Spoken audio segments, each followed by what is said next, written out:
everyone, welcome back. I am getting super excited. There's like 17 or 18 days left until I leave to hike the Pacific Crest Trail. This week I'm planning on using this space to do a gear review. So for folks who are family and friends and want to know in some level of detail what things are going to be in my pack, this is the right video for you. If that sounds super monotonous, that is okay, and there will be more adventure-esque videos that come soon. Yeah, so for through hiking folks that are watching this channel, and also for friends and family who do care what's in my pack, this is your space, and I'm gonna start walking you through what's in my pack.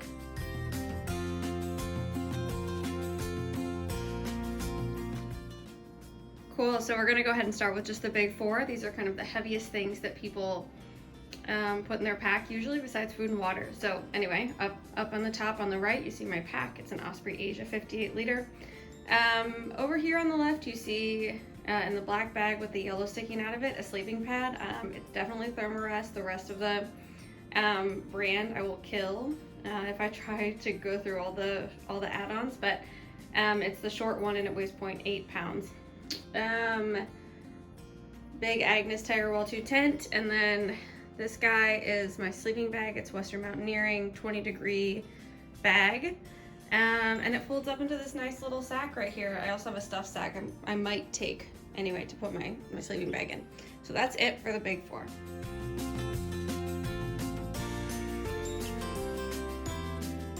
All right, so next up we're gonna take a look at clothing. This is my Patagonia puffy jacket.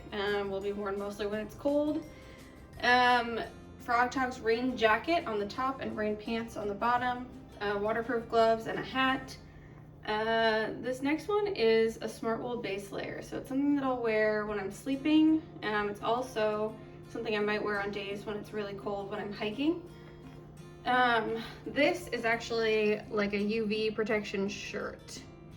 So that's great. Something I'll wear most days in the desert. A pair of shorts, bras, socks, underwear.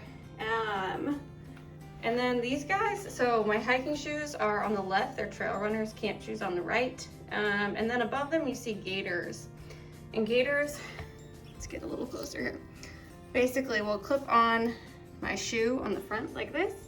And they have a little Velcro on the back that will clip on to these shoes, mostly keeping stuff out of your shoes. So very exciting. Have a hat and a buff and a headband if I want it for other days. I think one thing this is missing is maybe a short sleeve shirt, and a pair of sunglasses. But pretty much everything else is here. So that is what's gonna be in my pack in terms of clothing.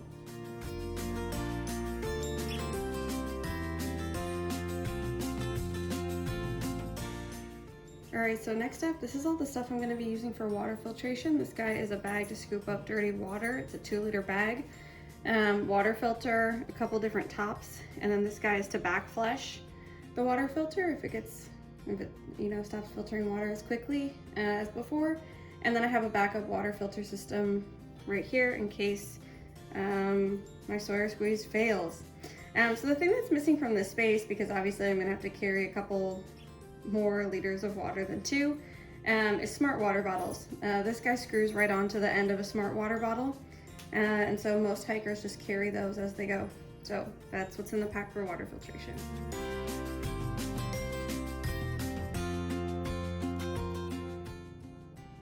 All right, so these are the devices and other things that are gonna be in the electronics bag.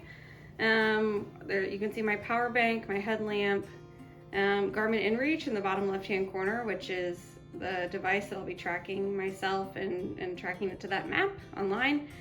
On the right-hand side, you can see the wall charger for the power bank and other things, and then just a whole bunch of cords, basically, to help these things talk to each other and charge from each other.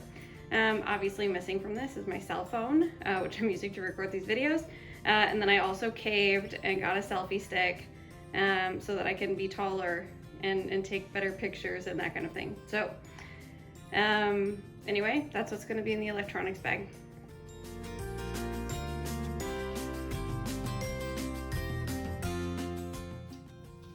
All right, so these are the things that are going to be my cooking kit. It obviously does not include food at this point. But I have a pot, 750 milliliters. I will mostly eat out of that, like as a bowl. You can see the spoon and the little stove guy right here. This is missing fuel. I'll have to pick that up in San Diego.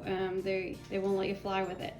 So, and then I have my little collapsible cup. This guy here is a windscreen.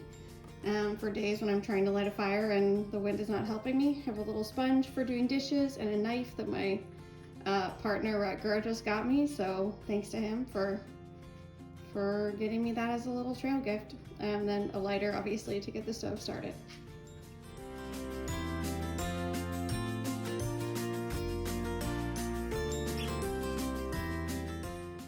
So this is the stuff that's in my first aid bag. The top row is just like a bunch of bandages and gauze and things like that.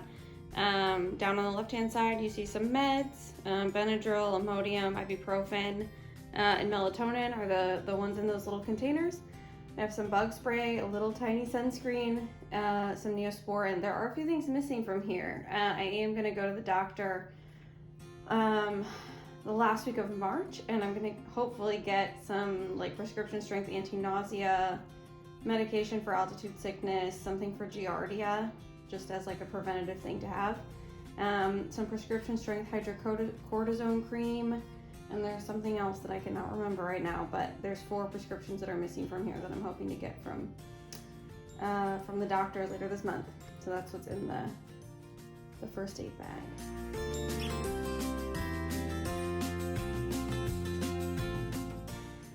All right, so this is the other half of the like first aid and toiletry stuff. The top left-hand corner, you see contacts and contact solution. The one thing I will note about my contact use is that I have switched to the 24-hour like leave-in ones that I will only swap out when I get to town. That's why there's so little contact solution in that container, and I think that's all right. A little tiny toothbrush. People do all kinds of insane things to make their toothbrushes smaller on trail. Some floss. Deodorant, which will probably not be worn every day, but it will make me feel better about how bad I smell when I haven't showered for a couple weeks. Body glove is for chafing, and then this little guy is one of my favorite trail things. It's a hairbrush, and it has a cute little mirror on the inside too. This guy's hand sanitizer, earplugs, hair ties, nail clipper, wipes, and then obvious other stuff, tampons, the trowel that I showed folks in my first video, Kula cloth. And then these guys are some additions from just this week. So this is a COVID test kit. I will carry one with me, and I think in general that's the right thing to do. Washington, Oregon, and California are the states I'll be walking through, and all 3 of those states have lifted their mask mandate. I don't know about Washington, or I do know about Washington. I don't know about California or Oregon. In Washington, any business can still ask you to wear one, and they sometimes do. So I'm carrying an N95 mask as well. This is missing a couple of things. It's missing a pair of tweezers. It's also missing a strategy for blisters, which might be duct tape, and it might be needle and thread. I have to look online and kind of sort through what that strategy is going to be. Oh, and it's missing like a thing to deal with ticks. Like some kind of, people use the tick pick. I think the one that we're getting is a tick twister, but I had a trail friend that's starting the same day as me that picked those up for us. So I will see on the other end what those end up being.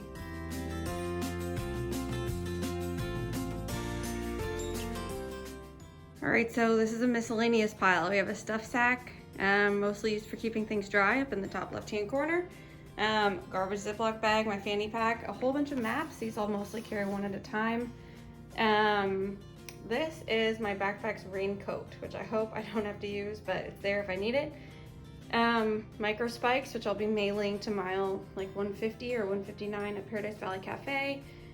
This is like a foam roller ball, basically, just to roll muscles out at the end of the day. I have this journal. Missing from this list is the like special Write in the Rain pen that I'll use. This is a waterproof journal, and hopefully whatever things I write down or document on trail won't be washed away by a day of bad weather.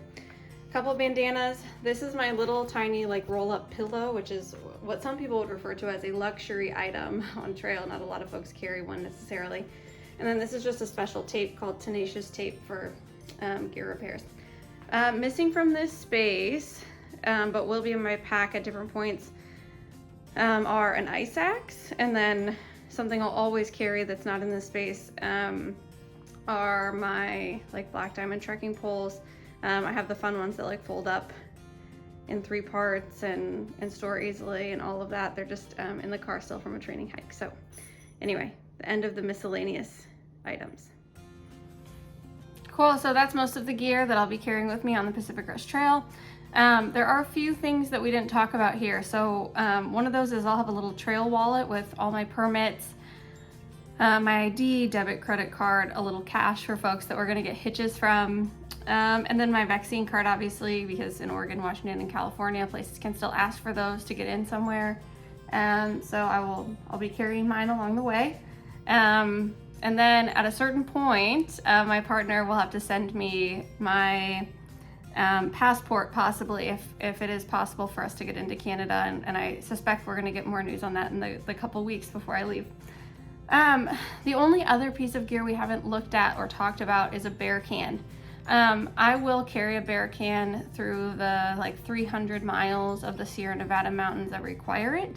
I do have one. The one I have is not the one that I will be using because I, and many other hikers, are gonna be renting them from Triple Crown Outfitters. Jackie, who runs a Facebook group that many of us are part of, allows us to rent them at Kennedy Meadows South and return them a little bit later on in the trail. So that's the only other piece of gear. You only really have to carry it for those 300 miles. There's a couple other stretches where you have to have one if you camp. I won't be camping there, and I'm not going to be carrying a bear can if I don't need it because it's a couple extra pounds. So anyway, that's the gear. Would love to field questions from folks about it at a future date.